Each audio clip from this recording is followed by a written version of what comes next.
Hello,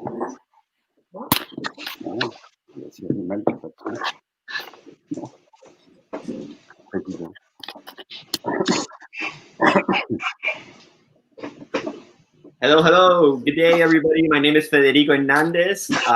I'm from Zavvy Network. Actually, you can see my wife back there. She's just sitting down. Happy Monday to everybody from a nice 4th of July weekend for those in America celebrating that holiday. Well, today we have it's a very important day. We're doing a special edition of talking about a specific new upcoming competition, which is the International Sugarcane Spirits Award. We have the founders of this platform here today with us. As well, we have other of the judges that will be here joining us today. Really quickly, I want to go over. Today we have really quickly. The tools for everybody. I see a lot of people signing up, which is excellent. There's I see people already from different parts of the world, but if you want to let us know which part, those who have not written, let us know which part of the world you're writing from. If you have any questions, feel free to put any questions below. We ask everybody to share the event. We highly appreciate that. And all the support, bring as many people to our platform. Those that are seeing us right now on Facebook, come to zavvy.co, which is zavvy.co, so you can join and participate from the Q&A. Today's agenda is going to be around 30-40 minutes about the main presentation. Then we're going to be around 15 to 20 minutes going through Q&A. If there's questions, I imagine there's going to be a couple questions. All right, let's deep dive and bring everybody or bring some of the people on board. Hi Ian, hi Cyrille, hi Cyrille. Hey, how you guys doing? Good to see you. How you guys doing in London? And well, you're in France, and Cyrille is also in France, right? Yep. I like the flower that you have in your head. Yeah, it's my tribute to Tiki. So Ian has the hat, and now you're gonna start wearing the flower. Is that the idea? I wonder whether I put two, but I choose to put only one. Wow. It's a neuillet, but I also put a rose. Voilà. There you go. We want to say hi to Christina Wolf. She's John Atkins, Matt, Jerry Gitany, Meredith, and all the people out there. Thank you so much for joining us. All right, let's deep dive a little bit more. I have, for those of you who do not know this nice gentleman, I think they should give a little bit of a quick intro. Ian, can you tell us a little bit who you are, what you do? So I'm Ian Burrell. I'm a rum lover.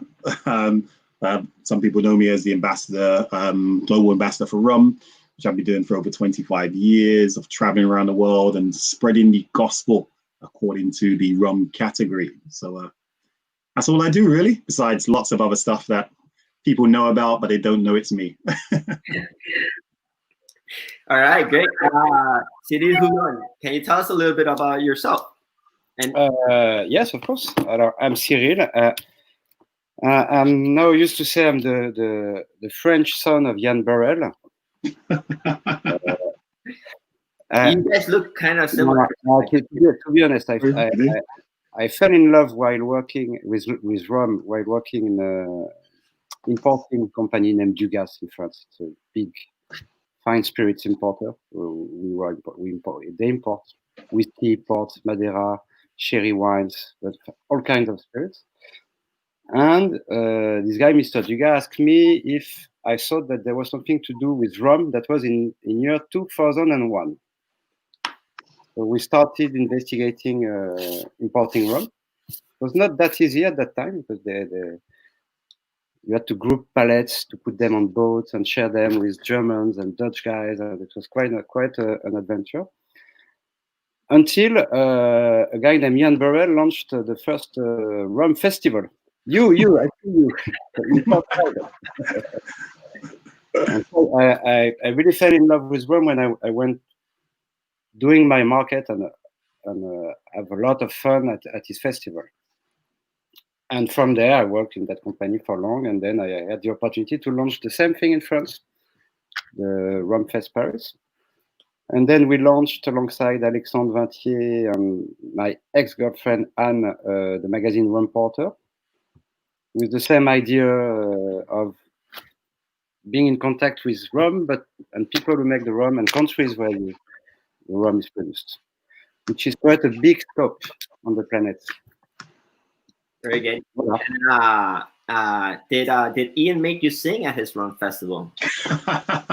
No, not that I remember. Or... You don't remember? You probably did sing, but after a few rums, though. Maybe late. And then we have, and then we also have Cyrille Mald, and then he is. I'm gonna put him. Add him on a second screen. Cyrille's phone is. I tried to do it.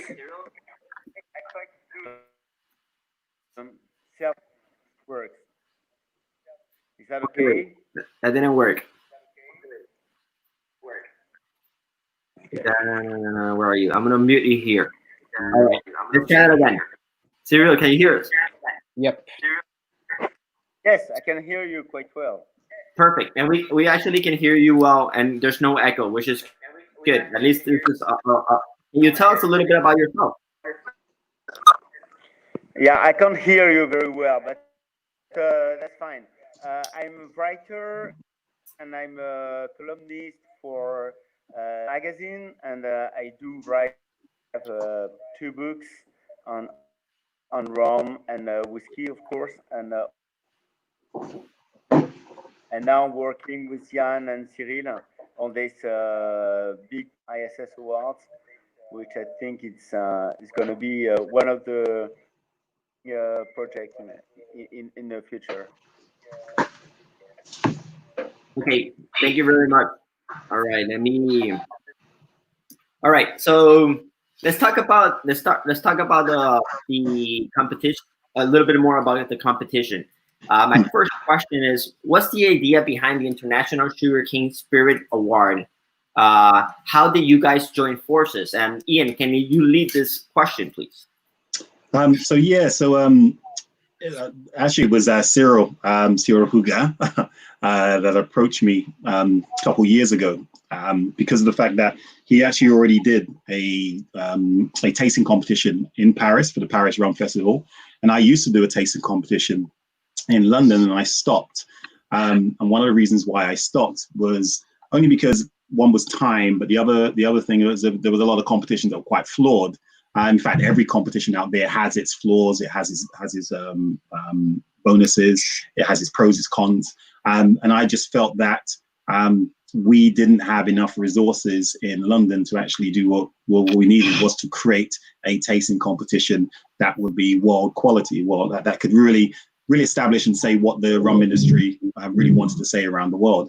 I mean, it's no disrespect to any of the other competitions that are out there. They're doing their thing. They have their time and they have their agendas. I just felt that I didn't have time to actually do that. But when Cyrille then approached me and said, listen, let's combine our resources. Let's try to do an international event with all sugarcane spirits. I said, well, that appeals to me. Let's sit down. Let's get a team together. Let's get people that individually had a skill set they could bring to the table, and see where we go from there. And that was, as I said, about 2 years ago, before we have what we have in front of us, which is the International Sugarcane Spirit Awards. And just to reiterate, it's not a rum awards; it's a Sugarcane Spirit Awards. So it basically means we are looking at sugarcane distillates from all over the world, and it's part of this narrative and story that I like to tell people, that not all rums have to be made from sugarcane spirit, but not all sugarcane spirits are rum. So when we are talking about things like cachaça, we have some cachaça experts that will come in there. They don't see their product as rum in any form whatsoever. It's cachaça. Actually, as a laugh and a joke, me and the cachaça guys, they'll say, well, actually, technically, your rum is cachaça because we were there 100 years before you, but that's another story. But then you have other sugarcane distillates from other regions around the world. And I mean, like Clarin from Haiti could be considered its own category if it wanted to be.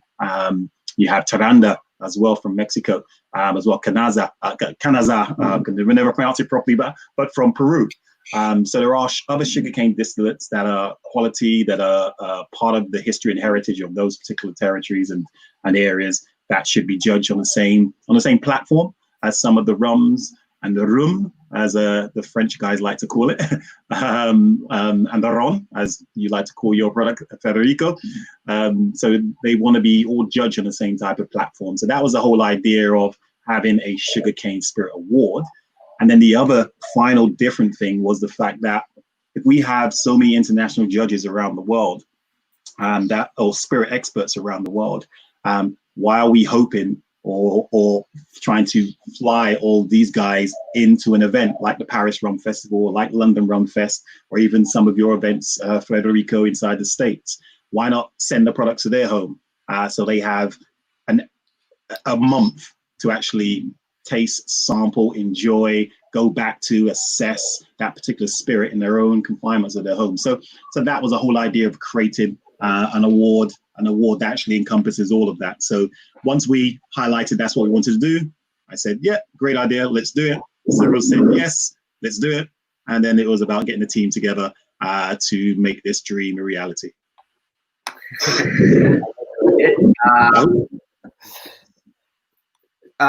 So let's ask this. We're gonna try with Cyrille to see if he can reply. If not, Cyrille Hugon will jump in and get to this question.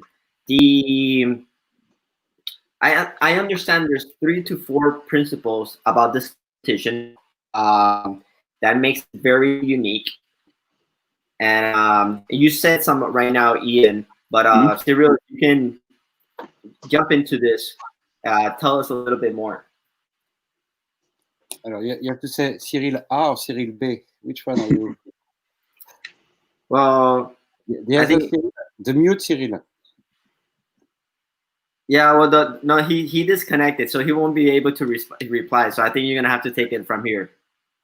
Okay, but I think Ian pretty much resumed the thing. What is nice is that from an original idea of co-hosting, let's say normal finals with the judges in a room, testing products, etc., to what we have now, ideas came in, and one of Ian's ideas originally was to more than do a competition. We wanted to be able to how to put that, to create a kind of, tell me if I'm wrong, Ian, to have a kind of rum guide. Because one of the stages of the competition is you end up with a pile of paper like that, full of information that has been filled by excellent judges on the nose, palate, all the aspects of the rum, and these things. I know a guy who keeps them in his home. He probably has a room full of paper, full of good information, but nothing is available. And one of Jan's idea was to be able to use that data afterwards to register what the information we got from these guys. And then we discussed with Cyrille, who is there, and Cyrille also, who is a judge on many competitions. He had that. He has that feeling when he tests in a competition that the conditions are not good for testing. Cyrille does a lot of writing for Rum Porter, and sometimes when he's doing a tasting for us, it will take him a week to give his final opinion about the rum he's tasting, because he wants to taste it after dinner, he wants to taste it on the terrace, he wants to taste it in the morning. You see, he wants to find the maximum objectivity by testing it in a different conditions. The rum stays open as well, so it can oxidate. So one of the ideas was to give more time to the judges to test at home in a good situation. So the combination of all these ideas led to what we have now. But as Ian said, it took us more than 2 years to be able to turn that into something that works. One of the first steps were the categories. We will probably discuss the categories later during the Q&A, because it's always a huge debate in the realm of sugarcane spirits. not only rum. And then we have to be able to create the platform so that the judges can fill in the answers. And this platform would be accurate enough so that we don't have hundreds of different options when it comes to the nose, for instance, but still wide enough so that you don't narrow the perceptions. All these things took us like really 2 years to develop, and we really believe now we have something that is ready to run. Mm-hmm. Yeah. So you guys are saying that all the information that all the judges write down or comment is going to be available for the public to see and learn their point of view. Yep. You want to jump in this one, Jan, or do I do it? Yeah. So there'll be an element of the judges' comments and comments or their assessments of certain products that will be available for consumers. But again, that's going to be down to the actual brands themselves, because sometimes they will pay for paying for tasting notes for judges or professionals. Now, if they enter the competition, they'll get that for free, pretty much, from a worldwide of judges. Now, when we say they're available for the consumers, they're available for the consumers at the judges at the brand's leisure. So let's say, for example, you have a tasting profile, a tasting note from, say, Gitany in Paris, and it's a Martinique rum that's entered, and they look at Jerry's notes on the particular product, and they love that. Then they'll actually be able to use that as part of their marketing. Because that's what they're paying. They're paying for professional assessments of their products. So it's not just a competition to find out who is the best in various different regions or different styles or the categories. It's also a marketing project as well for the individual companies. So that's something we're developing. It doesn't mean we're going to get it right first time, but that's a working process. But that's one of the objectives we want to do. We want to be able to create marketing tools for the various companies, the various different rum companies, sugarcane distillate companies around the world that enter this particular competition. Yeah, that's really interesting, because if you can see what like Jerry was commenting, and then you have the opinion of another person, and maybe not all that data is available, but some, it would be like, oh, but okay, this person actually had a note, or he was able to get some orange peel, but this other person got leather, and then and then you're like, oh, cool. And then that's actually a good moment to start using like the this box. Oh, you got your box. It's not the one I helped create, is it? Yeah, oh, it is. Another one of the things that people don't know I do. That's one product. Yeah. It's not exactly the Jerry's note that we will retrieve. We will retrieve a gathering of notes from judges. This is what Louis and Cyrille, the other Cyrille, call the nuclear heart of the project. Yeah, that's their world. Something I've not seen myself yet, so we have to see that with the judges.